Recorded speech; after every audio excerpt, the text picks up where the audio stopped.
श्रोता प्रेमियों, मैं राम सागर शास्त्री आप लोगों के समक्ष एक प्रसंग रखने जा रहा हूं, नारद के पूर्व जन्म की कथा। देखिए, एक बार गंधर्व लोक में उपबरहण नामक एक गंधर्व उत्पन्न हुआ, जो बड़ा सुंदर और गान विद्या में प्रवीण था। उसे अपने रूप और गान विद्या पर बड़ा अभिमान था, और हमने पहले भी आप लोगों को बताया कि अभिमान ही विनाश की जड़ है। जब अभिमान सीमा से अधिक बढ़ जाता है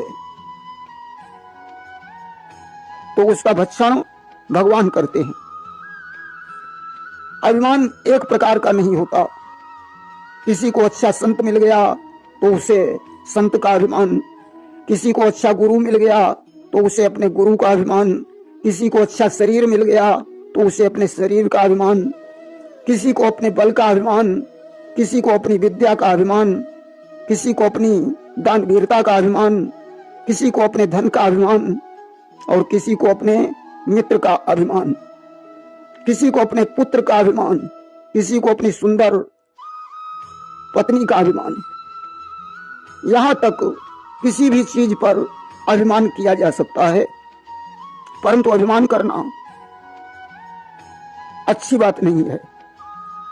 उपबरहण नामक गंधर्व को अपनी गान विद्या को लेकर बहुत बड़ा अभिमान था कि मेरे समान कोई गायक नहीं है। उसे अपने रूप पर भी बहुत बड़ा अभिमान था कि मेरे समान कोई सुंदर नहीं है। देखिए, इन 5 चीजों से मनुष्य की पूजा होती है। इवेशेन वपुषा वाचा विद्या विनयेन च वकारैः पंचभिर्युक्तो नरो भवति पूजितः। भेष से, शरीर से, वाणी से, विद्या से और विनय से, इन 5 चीजों से मनुष्य की पूजा होती है। उपबरहण का शरीर अच्छा था, गान विद्या में निपुण था, इसलिए देवताओं की सभा में इसकी इज्जत होती थी। जैसे जैसे इसका सम्मान बढ़ा, वैसे वैसे इसका अभिमान बढ़ता चला गया। यहां तक इसके अभिमान को भगवान सहन नहीं कर सके। आज तो एक दिन की बात है, विश्ववर्ज नामक देवता के यहाँ एक सभा हुई, जिसमें ऋषि मुनियों को भी बुलाया गया। उपबरहण नामक गंधर्व उस सभा में गीत गा रहा था। अंगिरा ऋषि भी विश्ववर्ज की सभा में पहुंचे। अंगिरा बड़े काले थे। उपबरहण ने अंगिरा को देखा, इसे उनके रूप को देखकर हंसी आ गई। अंगिरा जैसे परम योगी भला अपमान को कैसे गवारा करते। योगियों की शक्ति का पता लगाना सबके बस की बात नहीं है। अरे, योगी जन तो ब्रह्मा विष्णु महेश से भी लड़ जाते हैं। लिखा है कि लड़ते हैं योगी जन विष्णु से, विरंची से भी, अड़ते अकड़ते हैं विश्व दंडकारी से। सृष्टि उलट देते हैं, दृष्टि पलट देते हैं, दृष्टि कर दिखाते हैं नरपति भिखारी से।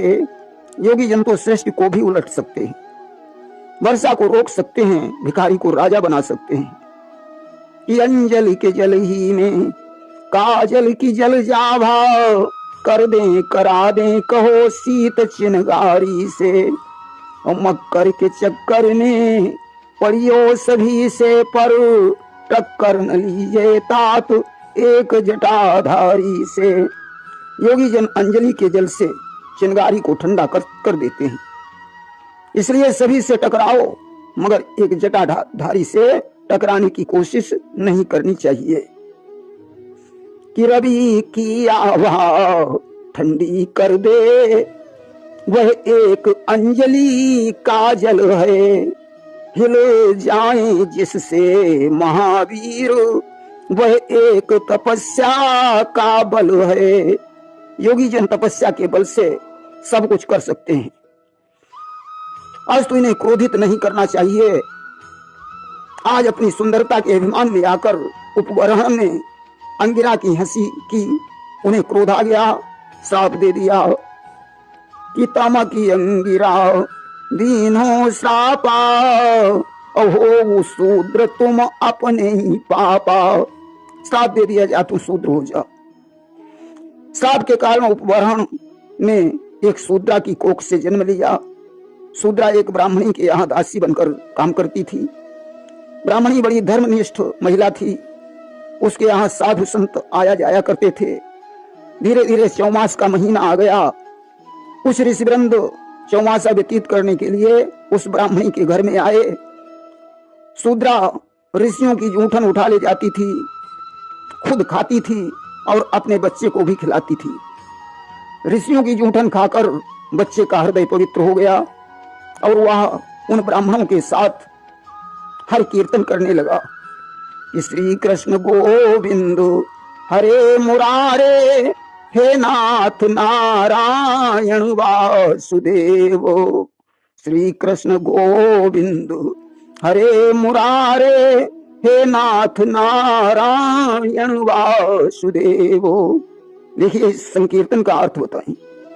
कृष्ण आकर्षयति सर्वजनान इति सः कृष्ण, जो सभी के मन को आकर्षित करे उसे कृष्ण कहते हैं। गोविंद, गो यानी इंद्रिय, बिंद यानी रक्षक, इंद्रियों के रक्षक को गोविंद कहा गया है। हरे यानी हरि, हरि किसको कहते हैं? भगवान विष्णु को। मुरारे, मुर राक्षस को जीतने वाले मुरारी। हे यानी है, नाथ यानी स्वामी।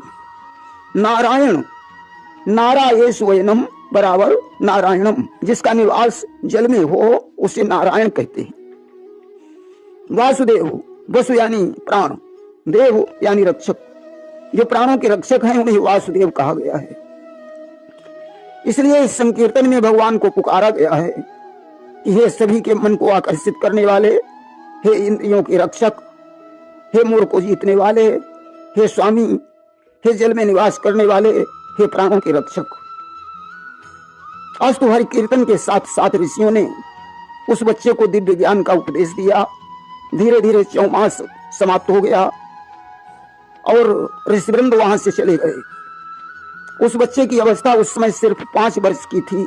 एक दिन की बात है, अंधेरी रात थी। बच्चे की मां गाय दोहने के लिए गई। दैव योग से वहां एक सर्प आ गया। सर्प ने शूद्रा को काट लिया, उसकी मृत्यु हो गई। बच्चा ऋषियों के उपदेश से विरक्त बन ही चुका था। वह अब भगवान के भजन में व्यस्त हो गया। एक दिन की बात है, घूमते घूमते वह बच्चा निर्जन वन में पहुंचा। वहां एक पीपल का वृक्ष देखा, उसके नीचे आसन लगाकर बैठ गया। भगवान का सुंदर गीत गाने लगा कि कभी भूले से भी दर्शन मेरे सरकार हो जाता, मैं चरणों में लिपट जाता, गले का हार हो जाता। छुपे हो व्यर्थ हृदय में, निकल कर सामने आओ, तुम्हारा पर्दा हट जाता, हमें दीदार हो जाता। आज भगवान उस बच्चे के हृदय में प्रकट हो गए। बच्चा अंदर ही अंदर उनका दर्शन करने लगा। जैसे ही भगवान अंतर्ध्यान हुए, बच्चे ने आंखें खोली। अब तो चारों तरफ पागलों की भांति भगवान को खोजने लगा। उस समय आकाशवाणी हुई, वत्स अब तुम इस जन्म में मेरा दर्शन नहीं कर सकते हो। अब इस देह को छोड़कर तुम्हारा जन्म पितामह ब्रह्मा के मन से होगा।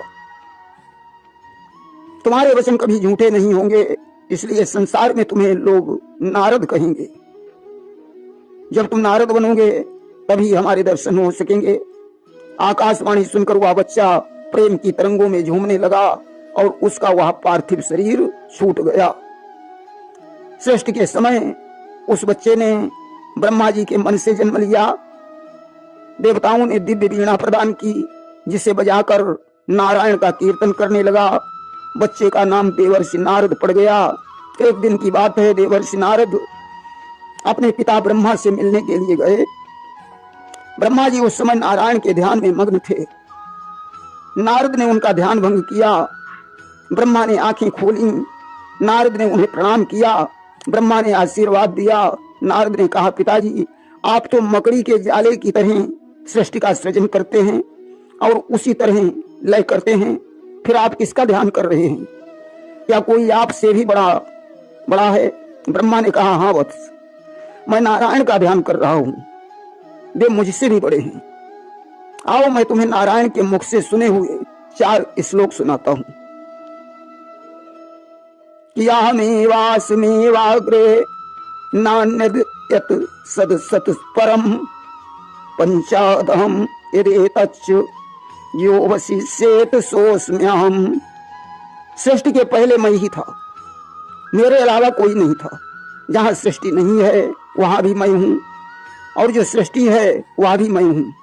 जो देख रहे हो वह मैं हूं, जो कुछ बचेगा वह भी मैं हूं।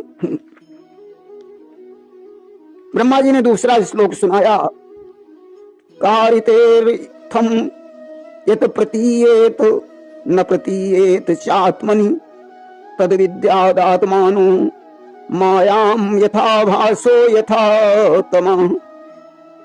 वास्तव में न होने पर भी जो कुछ बिना नाम की वस्तु मेरे अलावा 2 चंद्रमाओं की तरह प्रतीत हो रही है, अथवा होने पर भी राहु की भांति है, वही माया है।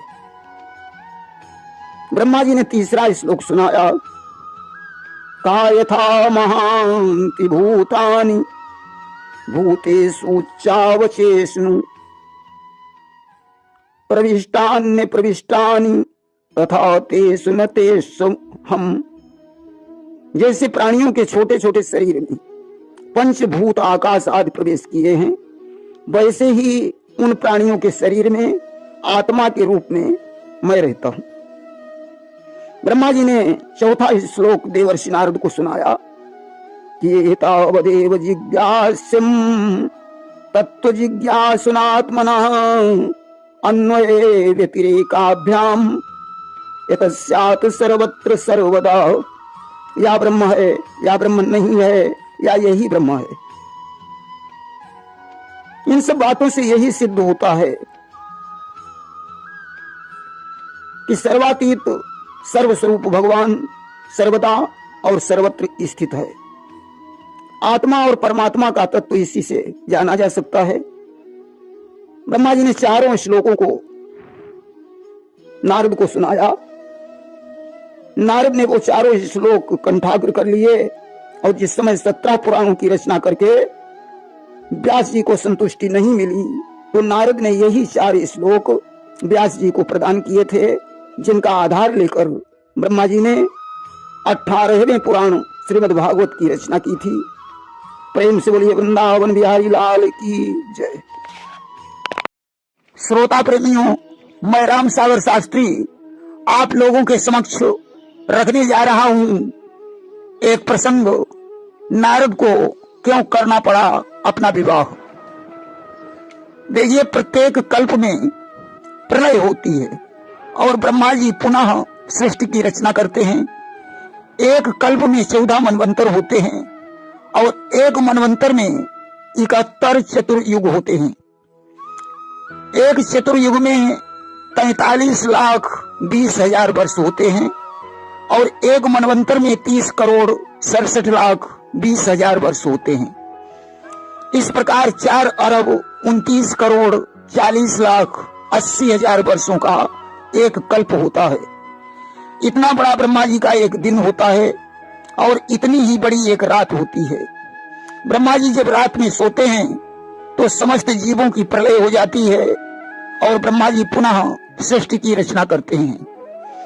अस्तु किसी कल्प में ब्रह्मा जी ने अपने मन के द्वारा सनकादि 4 महात्माओं को उत्पन्न किया। वे सब विरक्त हो गए और ब्रह्मा के क्रोध से रुद्रों की उत्पत्ति हो गई।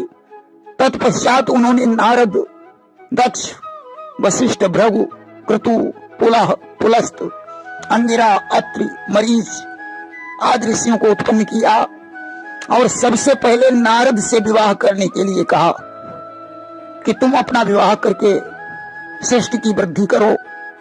नारद ने कहा, पिताजी, विवाह करने के बाद हमारी भक्ति में बाधा आएगी कि ग्रह पालन नाना जंजाला और ते अति दुर्गम शैल विशाला। गृहस्थ जीवन तो बहुत बड़ा जंजाल है, इसे ग्रहण करना दुर्गम पर्वत पर चढ़ने के बराबर है। और स्त्री एक ऐसी वस्तु है कि मनुष्य उसी प्रकार नाचता है जैसे एक मदारी बंदर को नचाता है। कि नारी विवश नर सकल गुसाई और नाच ही नट मरकट की नाई। इसलिए पिताजी मुझे विवाह के बंधन में मत बांधिए, तपस्या करने का आदेश दीजिए। ब्रह्मा जी ने कहा नहीं पुत्र, तुम्हें विवाह तो करना ही पड़ेगा। तुम विवाह करके भी भगवान का भजन कर सकते हो। देखिए, विवाह एक ऐसा लड्डू है जिसने खाया वो खाकर पछताया, और जिसने नहीं खाया वो खाने के लिए पछताया। कि है विवाह लड्डू अजब, खाए तो पछताए, जो खाने से रह गया वो खाने को पछताए। विवाह को लेकर मुझे एक दृष्टांत याद आ गया कि एक बार एक पंडित जी जंगल के रास्ते से गुजर रहे थे। अचानक एक सिंह ने उन्हें घेर लिया। पंडित जी ने सिंह से निवेदन किया कि मुझे क्यों खाओगे, मैं तुम्हारा विवाह करवा दूंगा। अब तो ज्यों विवाह का नाम लिया सिंह भाग खड़ा हुआ। उसे भागते हुए देखकर एक चूहा भी भागने लगा। सिंह ने चूहा से पूछा, भाई तुम क्यों भाग रहे हो? चूहे ने कहा, आप जंगल के राजा हैं, जब आप भाग रहे हैं तो मैं भी भाग खड़ा हुआ। सिंह ने कहा कि मैं इसलिए भाग रहा हूं कि जंगल में एक पंडित जी आए हैं, वो हमारा विवाह कराना चाहते हैं, इसलिए विवाह का नाम सुनकर मैं भाग खड़ा हुआ। चूहा ने कहा, महाराज पहले हम भी सिंह थे, जब से मेरा विवाह हुआ तब से चूहा बना घूम रहा हूं। कि मैं भी था पहले एक सिंह, कर शादी दंड भोगता हूं, हो गया सिंह बाना समाप्त, अब चूहा बना घूमता हूं। आज नारद विवाह का नाम सुनकर दुखी हो गए। उन्होंने कहा, पिताजी सनक सनंदन सनातन और संत कुमार हम सबसे बड़े हैं, पहले उनका विवाह करना चाहिए। अब तो ब्रह्मा जी को क्रोध आ गया। उन्होंने नारद से कहा कि मेरे बार बार समझाने पर भी तुम विवाह करने के लिए राजी नहीं हुए, इसलिए मैं तुम्हें श्राप देता हूं कि तुम ज्ञान से हीन हो जाओगे, तुम्हारी 50 पत्नियां होंगी, तुम गंधर्वों में श्रेष्ठ उपबरहण नाम के गंधर्व बनोगे। इसके बाद पुनः मेरे श्राप से तुम दासी पुत्र बनोगे और वैष्णवों की जूठन खाकर उस शरीर को त्याग कर पुनः मेरे पुत्र बन जाओगे। कि आज्ञा उल्लंघन करने का तुम दंड करारा पाओगे, है श्राप 50 पत्नियों के तुम प्राणनाथ कहलाओगे। रंभा अप्सरा देख कर तुम जब कामातुर हो जाओगे, तो मेरे कठिन श्राप द्वारा तुम शूद्र योनि को पाओगे। ऋषियों की जूठन खा करके मन से पवित्र हो जाओगे, फिर शूद्र शरीर छोड़ करके मेरे बेटे कहलाओगे। अब तो नारद ने ब्रह्मा से कहा, पिताजी कुमार्गी पुत्र तो श्राप देने के योग्य होता है, परंतु आपने सुमार्ग पर चलने वाले को श्राप दे दिया। अब आपसे मेरी इतनी ही प्रार्थना है कि मेरा जन्म जिस योनि में हो मैं भक्ति से जुड़ा रहूं। ब्रह्मा जी ने तथास्तु कह दिया। नारद ने कहा, पिताजी अब मैं भी आपको श्राप देता हूं कि आपके मंत्रों का लोप हो जाएगा, 3 कल्पों तक आपकी पूजा नहीं होगी, आपका यज्ञ में भाग बंद हो जाएगा, केवल देवता ही आपकी पूजा करेंगे। आज ब्रह्मा के श्राप के कारण नारद को वह शरीर छोड़ना पड़ा। इधर गंधर्वराज के यहाँ कोई संतान नहीं हुई, इसलिए उसने पुष्कर में जाकर भगवान शिव की तपस्या की। शंकर जी उसके सामने प्रकट हो गए। उन्होंने कहा, वत्स वरदान मांगो। कि प्रगटे हुआसु तो सो भगवाना और बोले पुत्र मांगू वरदाना। गंधर्वराज ने वैष्णव पुत्र की कामना की। भगवान शंकर ने तथास्तु कह दिया और अंतर्ध्यान हो गए। गंधर्वराज घर लौटा।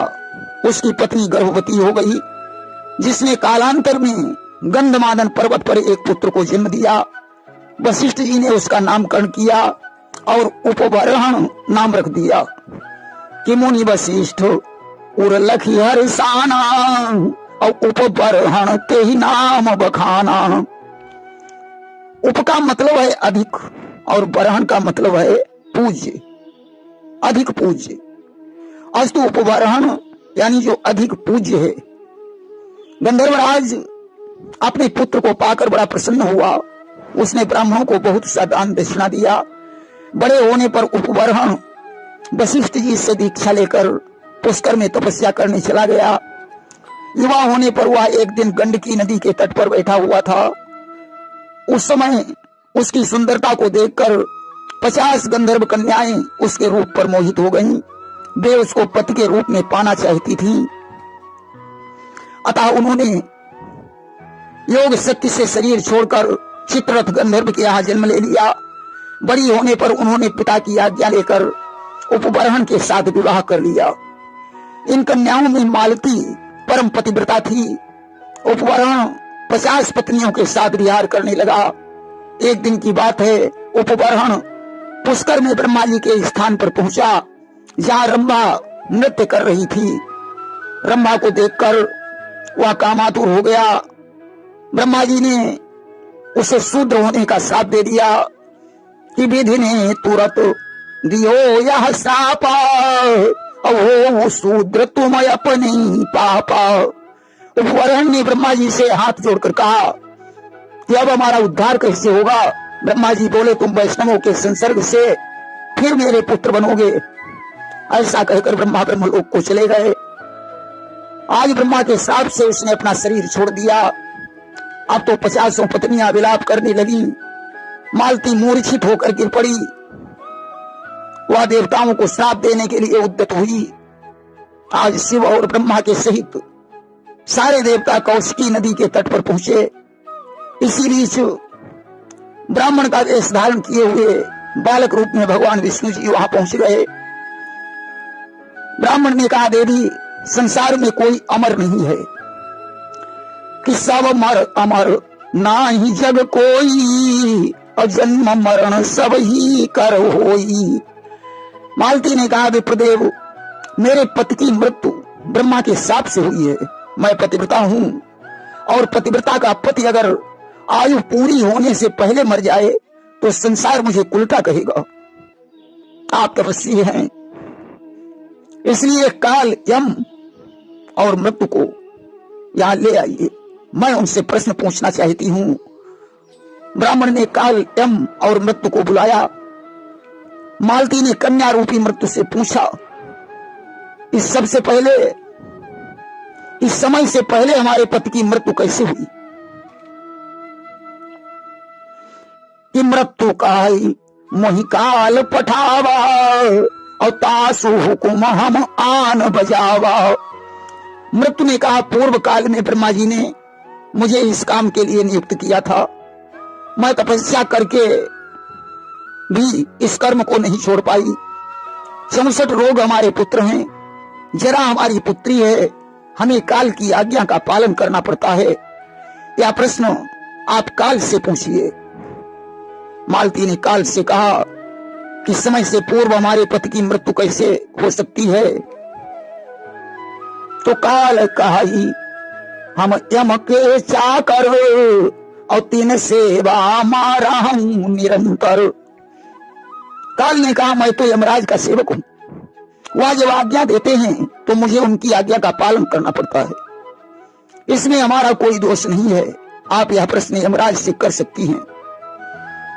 मालती ने यमराज से पूछा कि मेरे पति समय से पहले कैसे मर गए? तो यमपति कहा, हम ईश्वर दासा और बिना आज्ञा नहीं करहूं विनाशा। यमराज ने कहा, देवी, ये सब ईश्वर की इच्छा से हुआ है, इसमें हमारा कोई दोष नहीं है। मालती ने ब्राह्मण से कहा, विप्रवर आप परम तपस्वी हैं, मेरे पति को जीवित कीजिए, अन्यथा मुझे देवताओं को श्राप देना पड़ेगा।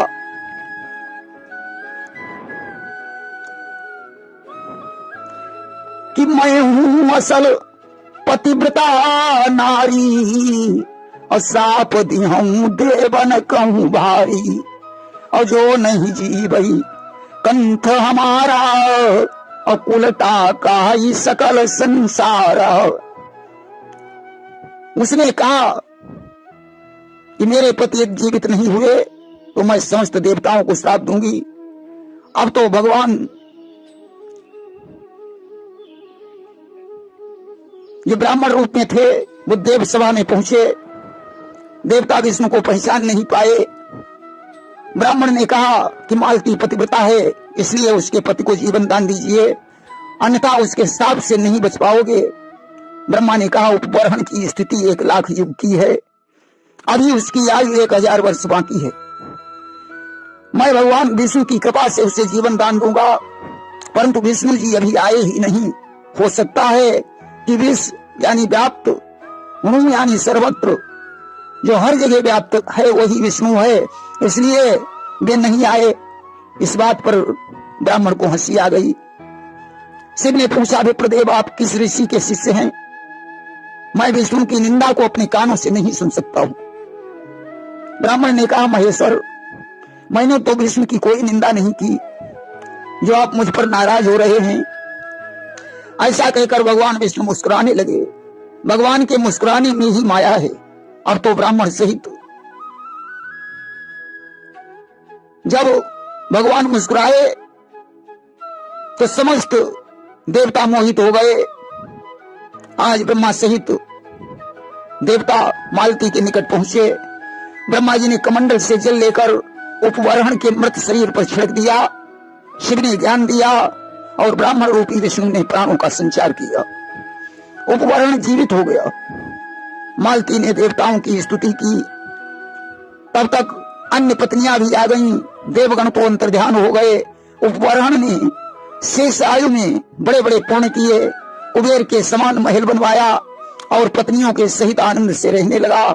समय आने पर वह पत्नियों सहित गंगा जी के तट पर पहुंचा और प्राणों को छोड़कर वैकुंठ लोक को चला गया। मालती पुष्कर तीर्थ में पहुंचकर अग्निकुंड के भीतर उसने प्राणों को छोड़ा और मरते समय उपवरण को पुनः पति के रूप में पाने की कामना की कि अग्निकुंड महु तजे उपराना, अमरती बार करे उपति ध्याना। और ते ही कारण संजय गृह जाई, और जननी दमयंती तनु पाई। आज तो वही मनवंशी संजय की पुत्री दमयंती बनी।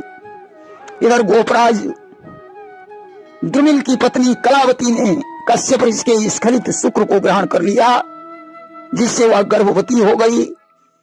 इससे गोपराज ने बद्रिकाश्रम में जाकर योग बल से शरीर को छोड़ दिया और विमान में बैठकर वैकुंठ को चला गया। इधर गर्भिणी कलावती को एक ब्राह्मण माता कहकर अपने घर लिवा लाया। उसके यहाँ एक सुंदर पुत्र का जन्म हुआ। उसका नाम नारद रखा गया। जब पुत्र 5 वर्ष का हो गया, वह अपने पूर्व जन्म का स्मरण करने लगा। देखिए, एक बार पुत्रहीन कश्यप को नर ने पुत्र प्रदान होने का वरदान दिया था, इसलिए नर द्वारा प्रदान किए जाने के कारण इनका नाम नारद पड़ा। जो भी हो, बालक 5 वर्ष का हो गया। वह पूजा पाठ में लगा रहता था। एक बार उस ब्राह्मण के यहाँ सनकादि ऋषियों का आगमन हुआ। बालक ने उनकी जूठन खाई। मुनियों ने उसे कृष्ण मंत्र प्रदान किया। बालक उन ऋषियों की सेवा करने लगा। एक दिन की बात है, उसकी माँ रास्ते में कहीं जा रही थी। अचानक उसे सर्प ने काट लिया और उसकी मृत्यु हो गई।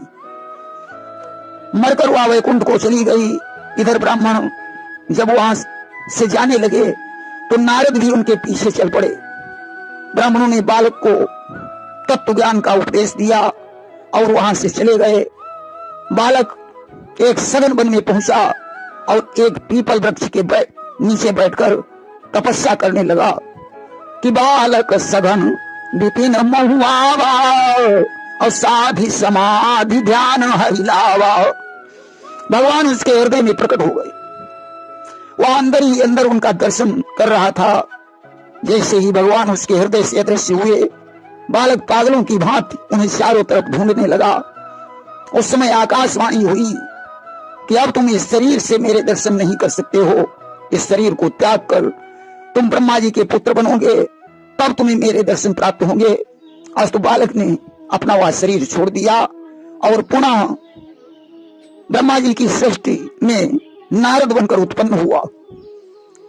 ब्रह्मा जी ने विवाह करने के लिए कहा तो नारद ने स्वीकार कर लिया। उन्होंने विचार किया कि अगर हम पिताजी की आज्ञा नहीं मानेंगे तो ये मुझे पुनः श्राप दे देंगे, इसलिए नारद ने विवाह करने से इनकार नहीं किया। कि नारद मन मह करत विचारा और बहु दुख भोगी भयउ उद्धारा।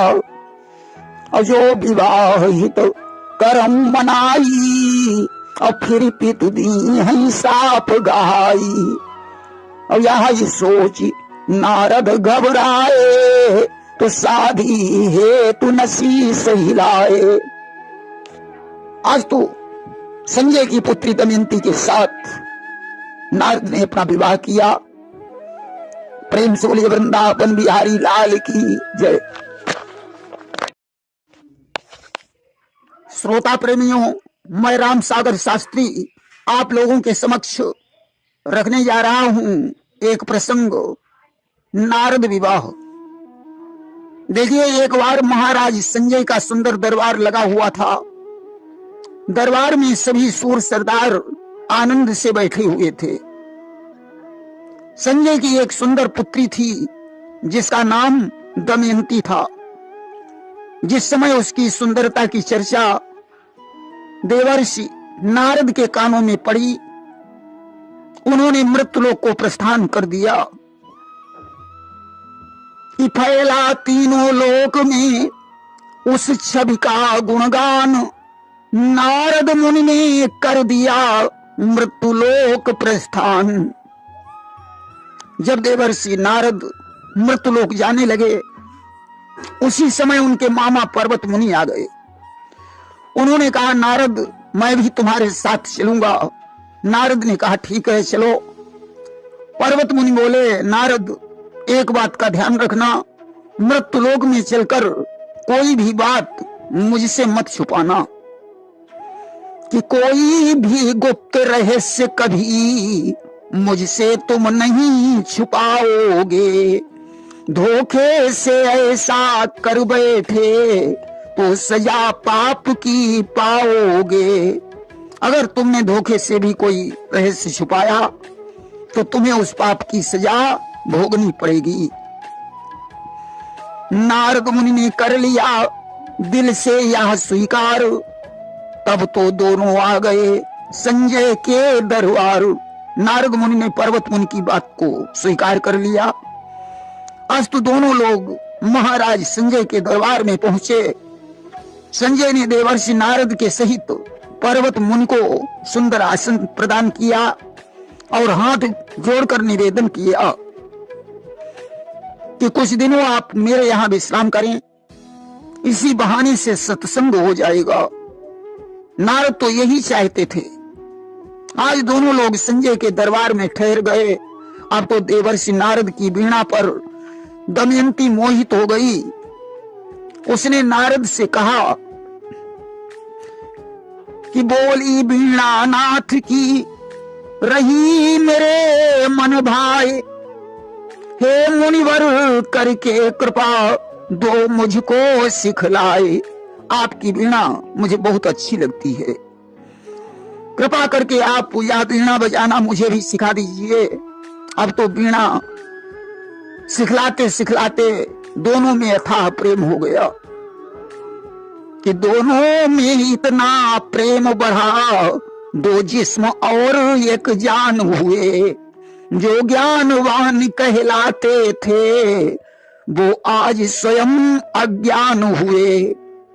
आज नारद का सारा ज्ञान ध्यान एक कोने में धरा रह गया कि आंखें दूनी हो गई, बढ़ा चौगुना प्रेम, प्रेम सिंधु में बह गए, भूल गए व्रत नेम। धीरे धीरे दोनों का प्रेम दिन दूना रात चौगुना हो गया। अब तो पर्वत मुनि के बात समझ में आने लगी। उन्होंने नारद से कहा कि पर्वत मुनि बोले नारद से, कुछ और नजर में आता है, हो गया प्रेम दमयंती से, यह साफ समझ में आता है। नारद, मुझे ऐसा लग रहा है कि तुम्हें दमयंती से प्रेम हो गया है। नारद ने कहा, नहीं मामा, ऐसी कोई बात नहीं है। धीरे धीरे इस तरह कुछ महीने बीत गए। इधर महाराज संजय ने पुत्री को विवाह योग्य जानकर उसका स्वयंवर ठान दिया। विवाह योग्य कन्या ही अनुमानी, दीनों भूप स्वयंवर ठानी। आज नाना देशों के राजकुमार उस स्वयंवर में उपस्थित हुए। वहीं स्वयंवर में पर्वत मुनि और देवर्षि नारद भी बैठे हुए थे। ज्यों धुंधली बजी, उत्सव प्रारंभ हो गया। दमयंती हाथों में जयमाला लेकर रंगभूमि में आ गई कि कर्मी जयमाल लिए पुत्री, प्रिय रंगभूमि में आती है, मनहरणी बाकी चितवन से, भूपों का चित्त चुराती है। आज उसकी छवि को देखकर सभी राजकुमार मंत्रमुग्ध हो गए। मन ही मन देवी देवताओं को मनाने लगे, हे विधाता, ऐसा कुछ हो जाए कि दमयंती मेरे गले में ही जयमाला डाल दे। आज सखियां गीत गाती हैं कि धीरे चलो सुकुमार कुमारी, धीरे चलो सुकुमार कुमारी, धीरे चलो। देश देश के भूप जुड़े हैं, अपने अपने भाव भरे हैं, छाई अजब बहार कुमारी, धीरे चलो। आज दमयंती धीरे धीरे सभी राजाओं के पास गई। उसने किसी को माला नहीं पहनाई। सारे राजकुमार उसकी सुंदरता में डूबे हुए थे। मौका पाकर उसने नारद ऋषि के पास पहुंचकर उनके गले में माला डाल दी कि रूप सिंधु में जिस समय डूबे थे महिपाल, तभी पिन्हा दी कुंवरी ने नारद को जयमाल। अब तो सारे राजागण आश्चर्य में डूब गए। महाराज संजय ने कहा, पुत्री, अरे क्या तुम पागल हो गई है? नारद तो परम तपस्वी हैं। तूने इतने राजकुमारों को छोड़कर देवर्षि नारद का वर्ण कर लिया। किसी राजकुमार के साथ अपना विवाह कर ले। दमयंती ने कहा, नहीं पिताजी, पतिव्रता स्त्री एक ही बार अपने पति का चुनाव करती है। अब तो मेरे पति नारद ही हैं। आखिर संजय हो गए सुनकर यह खामोश, पर्वत मुनि को आ गया तभी अचानक जोश।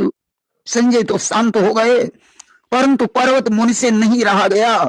आज उन्होंने कमंडल से जल लिया और देवर्षि नारद को श्राप दे दिया कि भेद छुपाई कियो तुम पापा, और वानर हो हमारे ही सापा। हे नारद, तुमने मुझसे भेद छुपाकर बड़ा पाप किया है, इसलिए मैं तुम्हें श्राप देता हूं कि तुम बंदर हो जाओ। अब तो देवर्षि नारद बंदर बन गए। संजय ने कहा, पुत्री, अब भी मान जाओ, अपना दूसरा वर चुन लो। कि राजा ने फिर से कहा, अब भी जाओ मान, ढूंढो कोई और वर हो जिससे कल्याण। दमयंती ने कहा, पिताजी, प्रेम सूरत देखकर नहीं किया जा सकता। प्रेम में गुणों की जरूरत होती है। मैं अपनी जान को कभी नहीं तोड़ सकती हूं, भले ही मेरी जान क्यों न चली जाए। कि छूट नहीं सकती कभी पतिव्रता की आन, ऐसा करने से प्रथम दे सकती हूं जान। आज संजय खामोश हो गए, सभी लोग अपने अपने घर चले गए, पर्वत मुनि भी चले गए। अब तो दमयंती को लेकर महाराज संजय बड़े उदास रहने लगे।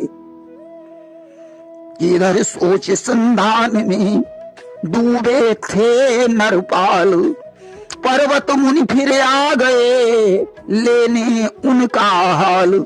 तभी अचानक पर्वत मुनि आ गए। उन्होंने देखा देवर्षि नारद बंदर बने हुए दमयंती के पास बैठे वीणा बजा रहे हैं कि नारद ने आंखों से पर्वत से दुख बयान किया। क्या नारद की अभिलाषा है, पर्वत मुनि ने यह जान लिया। आज नारद ने पर्वत मुनि की तरफ देखा, आंखों आंखों में अपने दुख का बयान किया। पर्वत मुनि को दया आ गई, उन्होंने अपना श्राप वापस ले लिया। आज देवर्षि नारद के साथ संजय ने बड़ी धूमधाम के साथ विवाह कर दिया। छा गई खुशी अति महलों में, घर घर में अति उत्साह हुआ। वैदिक विधि से नारद मुनि से फिर दमयंती का ब्याह हुआ। कि सुवर नारियों ने किया हिलमिल मंगल गान, नियम सहित नृप ने किया सादर कन्यादान। आज वैदिक विधि से देवर्षि नारद और दमयंती का विवाह हो गया। एक दिन देवर्षि नारद ने संजय से जाने की अनुमति मांगी। दमयंती ने कहा, स्वामी मैं भी आपके साथ चलूंगी। कि नारद बोले, मैं योगी हूं, योगों में समय बिताऊंगा। जब कभी मुझे फुर्सत होगी तो यहीं लौट कर आऊंगा। नारद ने कहा, देवी मैं तो योगी हूं, मेरा कहीं घर नहीं है, अतः तुम यहीं रहोगी। जब कभी मुझे फुर्सत होगी तब मैं स्वयं तुम्हारे पास आ जाऊंगा। आज नारद जी पर्वत मुनि के साथ वापस लौटते हैं। रास्ते में उन्होंने पर्वत मुनि से कहा, मामा मैंने जो आपसे रहस्य छुपाया था इसमें मेरी कोई गलती नहीं थी, ये सब भगवान की माया से हो रहा था। पर्वत मुनि ने कहा, नारद यही सत्य है कि यही माया सब जगह ही नचावा, और जासु चरित लखिका हो न पावा। मोहन अंध की न के ही, और को जग काम नचाव न जेही। ये माया सभी को नचाती है, मोह सभी को अंधा कर देता है, काम सभी को नचा सकता है। इसलिए भगवान का भजन ही सार्थक है। कि मायापति की सोच कर माया प्रबल महान, नारद मुनि करने लगे फिर से हरि गुणगान।